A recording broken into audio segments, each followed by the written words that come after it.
Allah will test His beloved. Allah will test His beloved. Quran is teaching us this.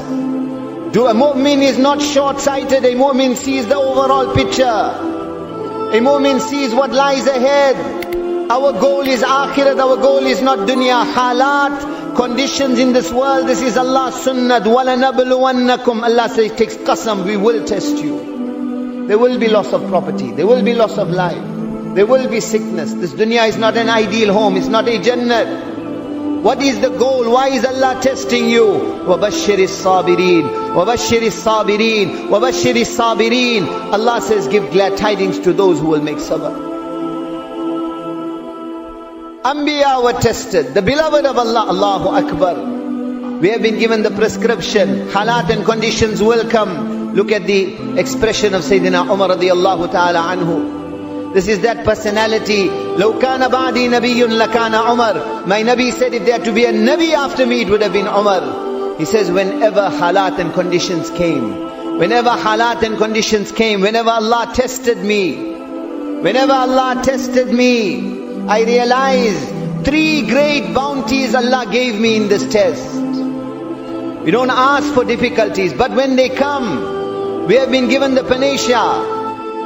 We have been given the cure, we have been given the marham. When musibat and calamities will come, a Muslim does not become afraid.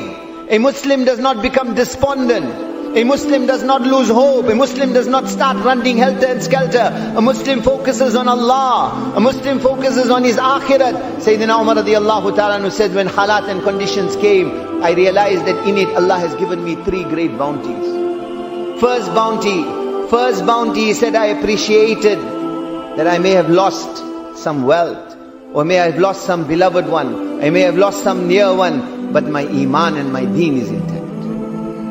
The loss I experience is of dunya, not of akhirat. The loss I experience is of dunya, not of akhirat. In fact, what is this? Allah's Rasul sallallahu alaihi wasallam said, مَا يَزَالُ الْبَلَىٰ بِالْمُؤْمِنِ وَالْمُؤْمِنَةِ. Allah's Rasul sallallahu alaihi wasallam, the other hadith, he said, when Allah loves someone, Allah brings halat upon him in this world.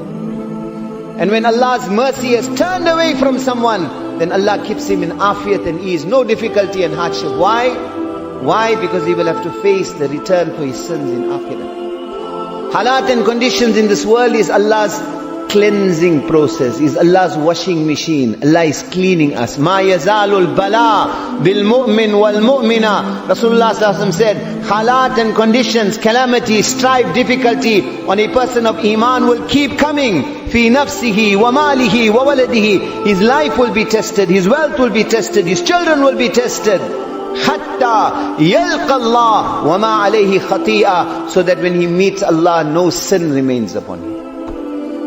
For a mu'min, Allah is cleansing us. Allah is wiping away our sins. And comes in hadith, like how the leaves fall from a tree, the sins of a person that is tested by Allah will be washed away.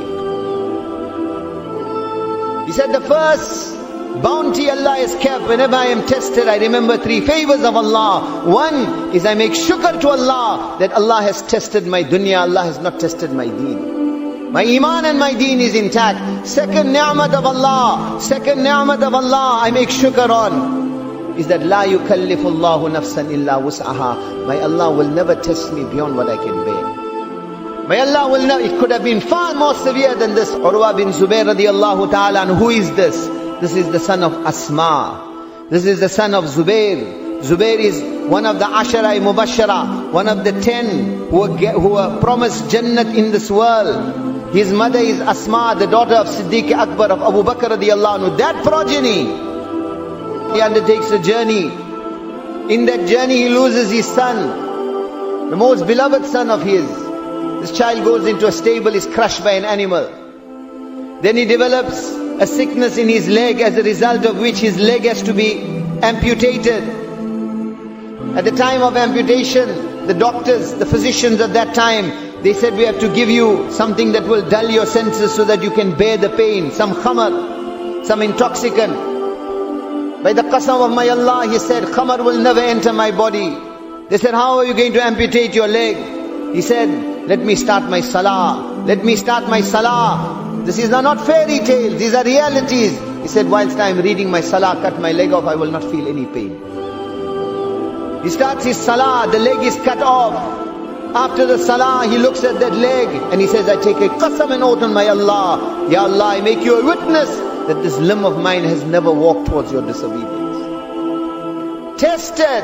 How did they react? It could have been more severe.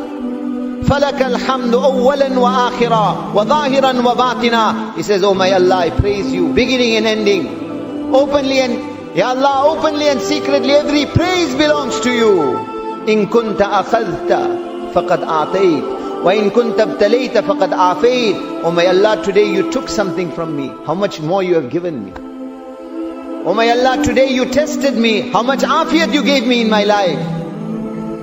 آتيتني أربعة من الأطراف أخذت واحدة فلك الحمد أولا وآخرا وظاهرا وباطنا.